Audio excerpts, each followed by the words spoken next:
And we are live with ANZ Champs, ESL ANZ Champs 2021 Season 1. Qualifier number 1. There's a lot of ones there, and mate, oh god. A lot has happened. I mean, I was so excited today. You know, if you were not informed by what just happened, the CranKy Ducklings, we did just start a pro team and we were able to secure 2 Australian players. But in today's qualifier, there is no seeding and they just happen to be facing each other. Oh my god. So yeah, we're just gonna get straight into it. One of these players will move on, the other one will fall to the lower bracket. Feels bad, man. Spawning in the bottom left hand corner of Blackburn LE, we have the Australian Zerg player. He is of course hailing from Brisbane, from the land of the Queen. It is Oreo on his new team, the CranKy Ducklings. And spawning in the bottom right-hand corner of Blackburn LE, we have the Australian Protoss. He is pink from the land of Sydney, also representing the CranKy Ducklings. It is StarDuck. Oh my god. You know, we were joking about this. Before the tournament started, I was talking to Quirky and I was talking to StarDuck and I was like, yo, imagine if there's no seeding in today's qualifier. Just imagine. And the dice were rolled and they're playing against each other. It's happening. They're knocking each other out. Oh god. It's you know, I don't know how many people can relate, but it's like, you know, when you're a father and then you're like, your 2 kids are like competing against each other and you have to like try and pick, you know, the favorites. No. Literally the worst scenario for the CranKy Ducklings, but here we go. So for those wondering, for those who may not have seen what has been happening with these qualifiers or what this event even is. So last year there was ANZ Champs, but it was tied to DreamHack. It was tied to the DreamHack Oceania and rest of Asia event, where it would be 16 players. They play through these groups, and then the top players managed to be seeded into DreamHack. But it also included Southeast Asia and rest of Asia as well. This year they've changed things up. This year there is only Australia and New Zealand. Only those 2 countries will be participating in ANZ Champs, and ANZ Champs, they have kind of distanced themselves a little bit from DreamHack proper. So only the number 1 player, the winner of ANZ Champs, will be seeded into DreamHack. The rest is just, you know, basically an event in and of itself for the players of Australia and New Zealand. So that is why you'll be missing players like Mia Micah and Demi, and Ranger. These players from Southeast Asia, they won't be taking part in this. Only Australian and New Zealand players. It is an effort for ESL Australia to help support the local scene, since it's something that has been kind of, you know, it's kind of been left alone for a couple of years now. It's been a little bit sad. The Australian and the New Zealand scene have been shrinking over time, so they're doing their best to try and support it as best they can. And so the CranKy Ducklings. So have the CranKy Ducklings. We have picked up our own players and here they are. So StarDuck did open up, you know, with these 2 adepts. It was a pretty interesting opener here by Oreo. Just talking about the game a little bit, now that we have all that out of the way, Oreo was forced to take an unnatural expansion due to that probe denial, and interestingly, Oreo took an aggressive one. And this makes sense. Oreo, he's the kind of player who, he's not really fond of playing a late game ZvP. He wants to hit an earlier timing and try to end the game early before StarDuck can get that Sky Toss underway. Speaking of Sky Toss, we do have a Stargate opening here from StarDuck. It did open up with a Void Ray. It's going to be clearing out these Overlords. Pretty interestingly, we do have an Oracle coming up next, not a second Void Ray, and that has become a lot more popular nowadays. Ooh, meanwhile, StarDuck is attempting to expand here. The Lings, they get on top of the probe, but the probe does manage to get the Nexus stuff up just barely in time. So StarDuck will get his third base. This does mean that the Oracle has to stay at home to defend the third to make sure none of these Lings, you know, are able to deny it. And that's kind of a win for Oreo because it does mean that his, you know, his mineral lines at home are going to be relatively safe since the Oracle won't be coming across anytime soon. We do see StarDuck, even though he did open up with a Stargate, he is following up with a Twilight Council going towards those Glaive Adepts. Oh my. Again, this is something that StarDuck has been playing around with a lot more recently. In the past, he was a lot more comfortable going double Stargate Void Ray and going into a late game scenario, but he's been struggling to get there just because he dies early on to players like Oreo and Mia Micah and Gogo Joey. He can really struggle to get away with that more like slow turtle sky toss style.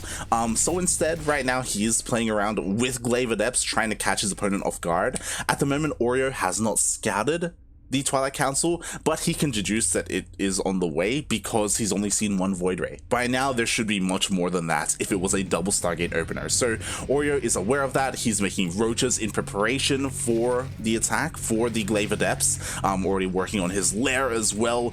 Doesn't have any Evo chambers, doesn't have any upgrades, but regardless, like, he will have enough to defend. It's going to be difficult for these Adepts to do much here. We'll see if StarDuck commits to this Glaive push. Like, he's already working on the next step. Like, he's already got a Templar Archives on the way, he's already got a Robo on the way, working on upgrades. Like, he knows that this Glaive Adept push isn't necessarily going to kill his opponent, but he wants to deal as much damage as possible. It's gonna be difficult though, because again, like, look at this army. Like, there's plenty here, and oh my god, StarDuck, please don't commit. Okay, he doesn't commit to the shade. Thankfully, he does back off, but this is looking worrisome. Here on Blackburn as well, like, the rush distance is pretty small, especially because Oreo was forced to take this forward base. He's already across the map, he's already here. StarDuck, he's getting defenses ready, he does have a shield battery, he does have overcharge available. Well, this first cannon is under threat. There are plenty of Ravagers here to bile down the shield battery, even if it does activate its overcharge.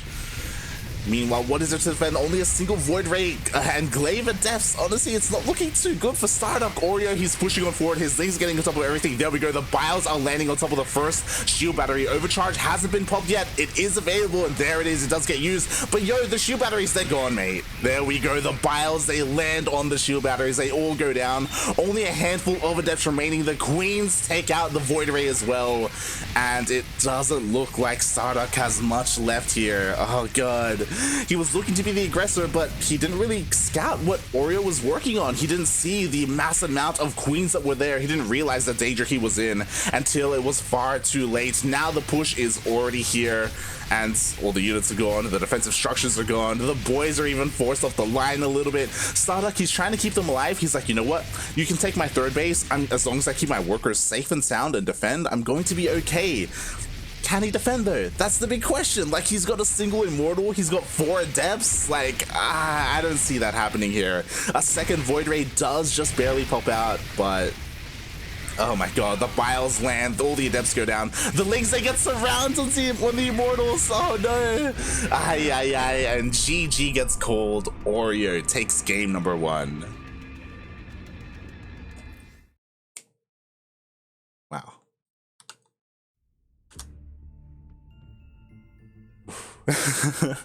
And I mean, part of what Oreo did that game was based off of the map as well. Again, we saw how short the rush distance was. We saw that Oreo was right outside the base of StarDuck essentially to begin with. And yeah, just made a bunch of Queens, waddled across the map, if you will. And Oreo takes game number 1. Oh boy, oh boy. And this is where I can start talking about, you know, a bit of the history between these two players. Obviously, they are good friends, and fun fact, they were practicing last night. Not just the two of them. Sorry, let them know. Not just the two of them, but fun fact, they were practicing with Chase, they were practicing with NXZ, they were practicing with, oh god, I'm missing one, Chase, NXZ, Seether a little bit, and there's one other that's slipping my mind. I want to say another Zerg player. It wasn't Pez. But they were doing customs last night, which was a lot of fun to see. I was very excited to see that they were all playing together, and practicing and getting ready for ANZ Champs. It is a shame that these two have to face each other here in the very first match. Here we go, spawning in the bottom left-hand corner of Oxide LE. We have the Australian Zerg player representing the CranKy Ducklings, it is Oreo. And spawning in the top right hand corner of Oxide ALE, we have no longer pink, now the red Protoss representing the CranKy Ducklings as well. It is StarDuck. Oh my, and Oreo is opening up with a pool first. Not ultra aggressive by any means. I love this. This is a little bit mind gamey. So StarDuck, I was mentioning earlier how he loves to go into his sky toss, how he loves to go into that late game, but StarDuck is 100% comfortable with cannon rushing.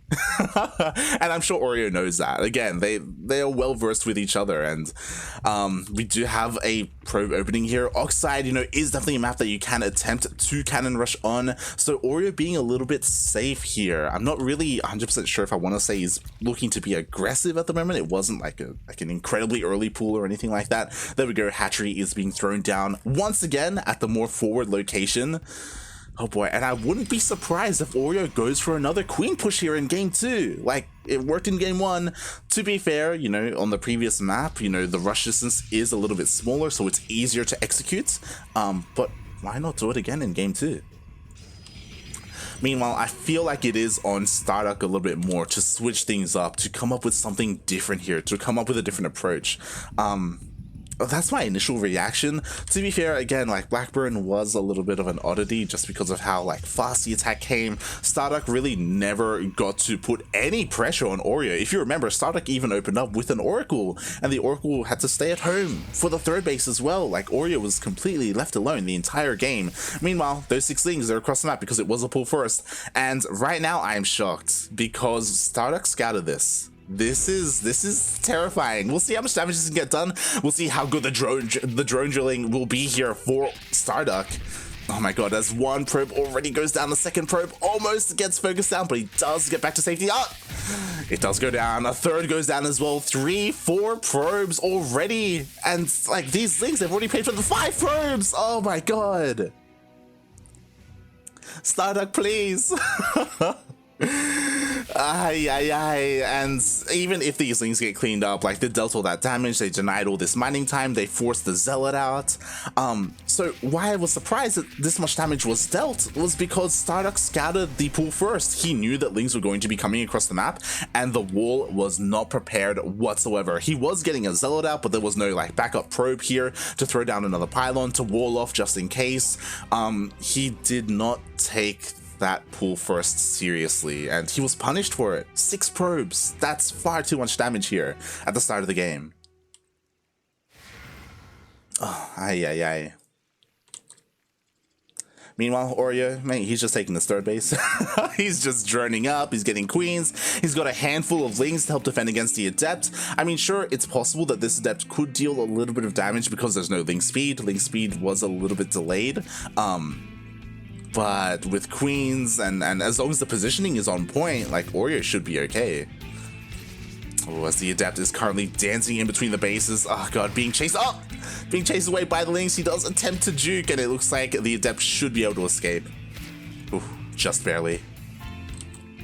Meanwhile, the Zealot tried to poke into the third base, or I guess this is the natural base, the unnatural natural, but was forced away by the queens. Oreo, his positioning was just beautiful, was just on point, was able to defend everything, and we do see spores on the way.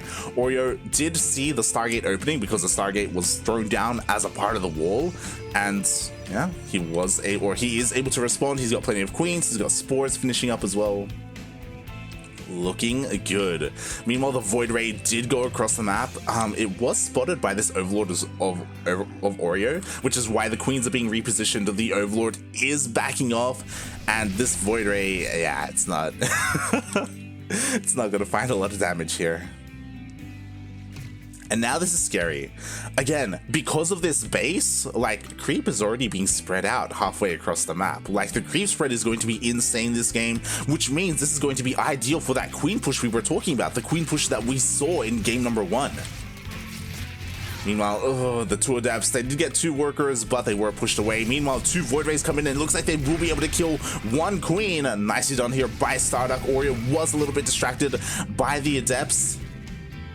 And killing a queen, killing one of these queens early on, it's going to help so much just because Oreo is making nothing but queens. He's continuing to produce them. I do feel like that queen push is on the way. He already finishes up his roach warren. He's going to be working on his roach production. Oh boy, and that creep spread. The problem is, like, I kind of would have liked if maybe the adepts were staying on the outskirts of the creep just to stop this from happening. Oh boy. Meanwhile, quickly looking at what StarDuck has been up to, he himself is working on his third base. It looks like he did not go for a Twilight Cancel after his Stargate, like game number 1. Instead, he went straight into a Robo. I'm really curious to see if he throws down a Robotics Bay after this. He did focus on a Warp Prism though, and he's going across the map, but I don't know how I feel about this. Like, he's going to warp in units without any upgrades. Like, the Twilight Council is only just now starting. So I'm not too sure what he's going to, or what he plans to achieve here with, like, either slow zealots or slow adepts. He can, like, harass a little bit and keep Oreo at home, but Oreo, like, the army, it's just growing by the second. Lord Prism is maybe attempting to go into the main base. There is a little bit of dead space here, but Oreo, he's aware of that. Look at that. Immediately, the Lings come on over here to patrol the area to make sure nothing happens. And here we go. Oreo is pushing out across the map with his Roaches, with his Ravagers, with his Lings. The Queens are also slowly marching across the map as well. And StarDuck, will he have enough to defend? He's already working on his Immortals because he focused on his Robotics Bay. He's got 2 Void Rays, so that does mean that Oreo has to wait for his Queens to show up.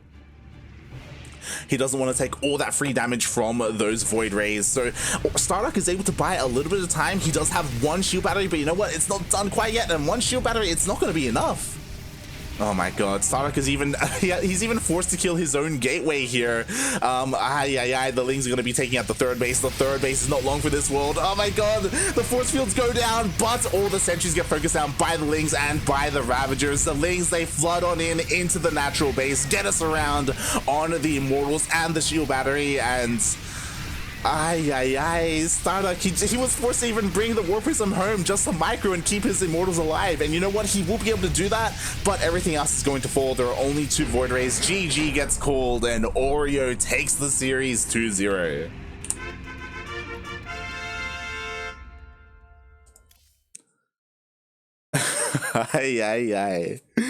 If it ain't broke, mate, you don't even need to fix it.